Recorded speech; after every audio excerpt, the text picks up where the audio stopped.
Hi everyone, my name is Fallon Williams. I'm a senior graduating this May. Last summer, I began my research project over human trafficking. It's a serious and growing issue that is beyond complex to try and find a solution. I will be talking today about this issue from different perspectives and all the research that I found. Human trafficking is a worldwide phenomenon that is affecting countries across the world. It is a complex issue that must be looked at from various perspectives to find a solution. Used are the two main ideas of nutrition and HDFS, which were my top two concentrations to focus on this topic. These two combined were able to find various articles and research about human trafficking and how this medical research can help victims. The main question focused on was, how can medical professionals help victims of human trafficking psychologically, physically, and emotionally? The articles focused on a variety of topics like nutritional status, female health and rights, relationships, and emotional damage.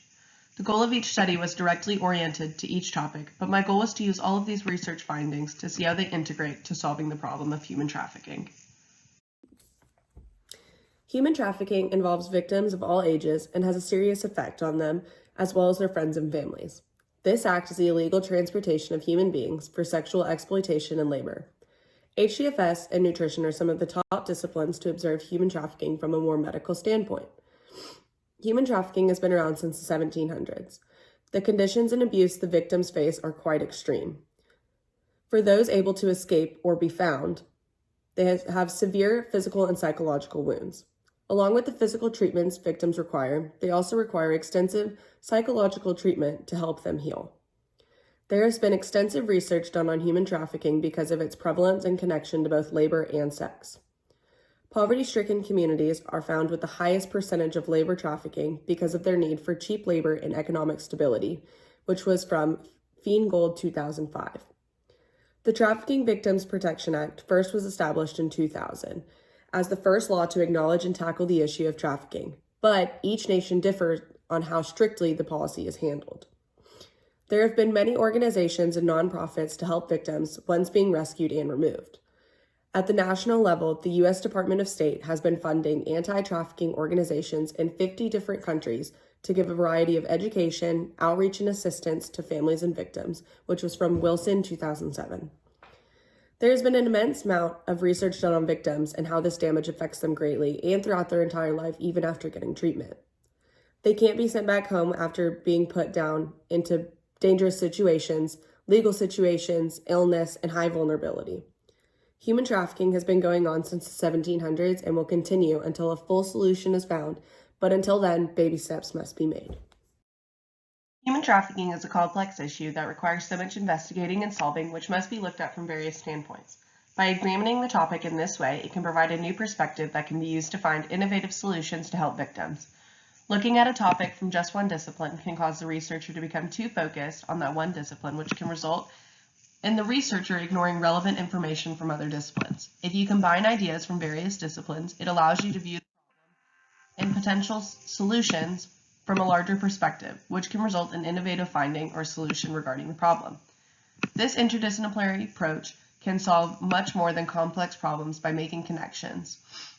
The potential disciplines to be used in this research have been nutrition, HDFS, and pre-professional health. All of these disciplines are great ways to look at how human trafficking can be examined from a medical standpoint to observe and study victims and the damage they have faced. Once after researching the possible disciplines for me to choose from, pre-professional health was a much broader subject and included larger amounts of information that would have not been relevant. Instead, choosing HDFS and nutrition, which provided information that was slightly more focused and geared towards my immediate research. These were able to find clear ideas that were pertained to the discipline and the topic of trafficking, which made them better choices. HDFS is not necessarily a medical-based discipline, but it provides relevant information to medical-based research, such as victims' emotional and psychological status. Those are critical points in understanding how a victim can recover mentally and helping with post-traumatic stress disorder. This also is a great way to focus on the victim's relationships with people and their community, which can affect their mental standpoint.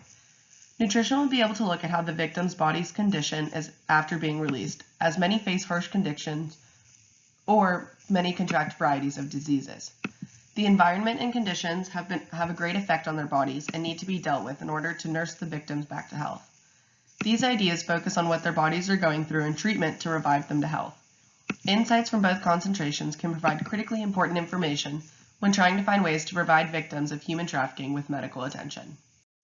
Nutrition is a discipline typically focused on the food and nourishment to our bodies to maintain health.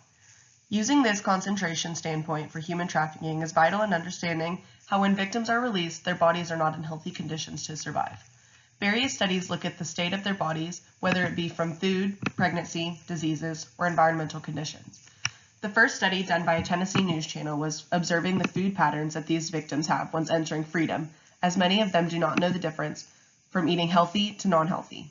The study found that most were so used to being told what to eat by their abusers that they didn't realize you have choices, which was from Horan 2018. This study paired the victims being studied with a lady under the name Jensen Horan from End Slavery, who works with them on finding healthy choices and fulfilling all food needs.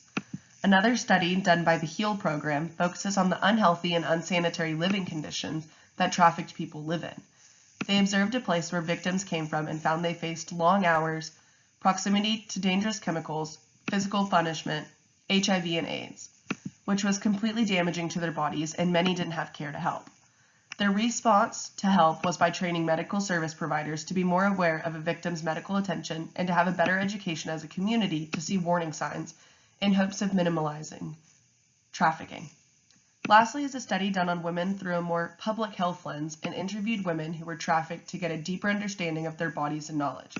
They found that many were deceived by a promise of jobs when being shipped to brothels or bars, then trafficked violently into the system. While then once being freed, they were a high possibility of being re-trafficked, which was from Williams, 2010. They spent so much time being shipped around, having no clue where they were going, and many became infected with STDs or HIV. Many women also faced unwanted pregnancies from being involved in sex traffic rings and having to face those issues affecting their bodies also. These studies showed a variety of nutritional factors demonstrating what they do to victims' bodies by feeding, environmental conditions, and diseases, all because they are forced into trafficking. Each study had a simple solution in hopes to finding a solution, but with a combination of all of them, they could really make an impact. Nutrition is a great discipline to further investigate as a health victims.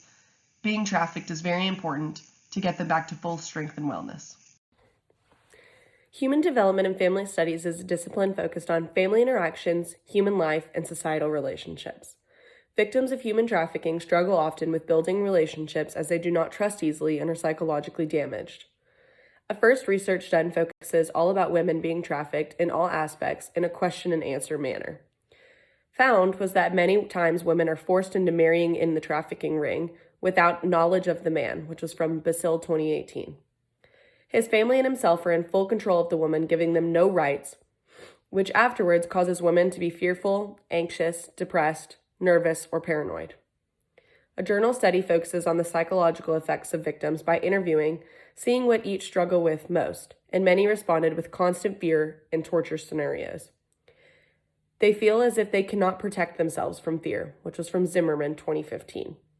And they never know when the pain will stop and when all their wounds inside will heal. The last was an article focused solely on recognizing and responding to victims while studying signs and effects. This found signs to be abuse, chronic medical conditions, and psychological trauma, and suggested treatment of getting them immediately to a doctor for tests and inspections while gently asking them questions about their experiences and circumstances to further handle the mental issues. Human development and family studies can cover so many topics as it is being directed towards any family and community issue. These research articles studied can be used towards finding a cure to victims of human trafficking and in hopes of helping their relationships build. All of these had a differing point of view and topic choice, but all focus on the mental health and effects of victims, especially women, in hopes of finding a better future for them. Both the concentrations combined were able to look at many medical aspects, including not only the body, but the mind of the victims. Two of the insights studied that were similar were about female rights. The HHR article was about their study on women in Cambodia involved in the sex work to explore HIV risk and behaviors. The Journal of Feminist Approaches looked at the trafficking and egg donation of women, finding that these women's eggs are taken from them and sold for stem cell research in a very unethical and unsanitary way. Both articles focused highly on the idea of feminism and demanding more gender equality, having similar perspectives and scopes of epistemology. The common word used between them was female health and feminist. A conflict I found was with the nutrition aspect was in one of the news articles by Kevin Horan. I found it spoke about the difficulties of eating habits and focused solely on the eating aspect. This is such a bigger issue for nutrition than just eating, as so many face harsh living conditions and diseases, which spoke of in an advocacy paper from the HEAL program. Both articles were using the main term nutrition, but were using different definitions, as one was purely a food aspect while the other was body and nourishment. The food perspective can be directed towards how it affects the body, but in the news article it focused just on eating and digesting. From using these two different but yet similar phenomenons, there was a disconnect in their definitions, but from the differences can see a relation and connection between the two. Using both concentration takes a big look at health aspects and how sex trafficked victims face extreme health issues physically and intellectually. Most of the HDFS studies and articles focus on women, as they are the ones mostly trafficked. They face serious physical damage as they are beaten and forced into sexual acts.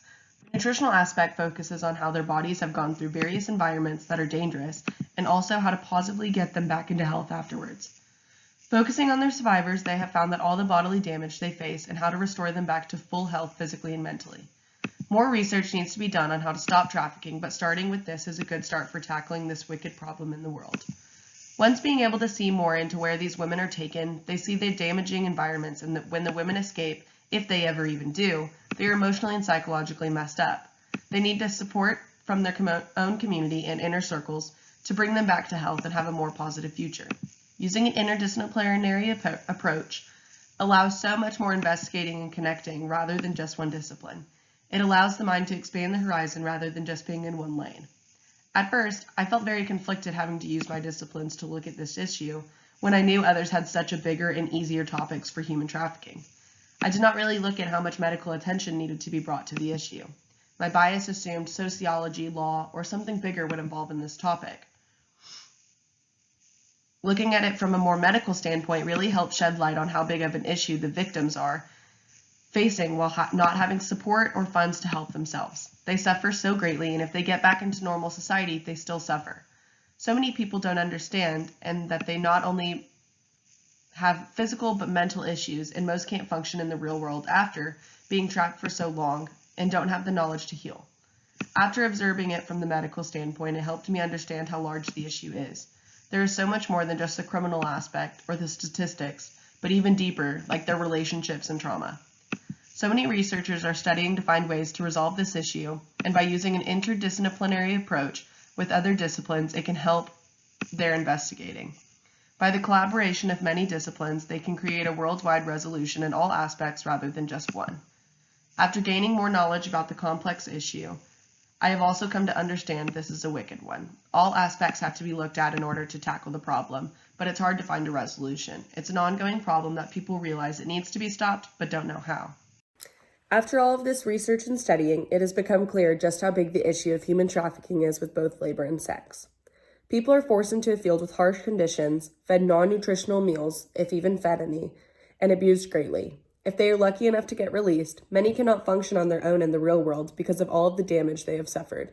Women are especially the greatest victims due to the high demand in sex and can often end up with unwanted pregnancies. Nutrition and HDFS were both great concentrations to observe the issue, but the use of any interdisciplinary approach would be extremely helpful and important to creating a better solution to solve this issue. There are huge amounts of disciplines that could be used in connecting with others to help everyone in finding a solution to this wicked problem.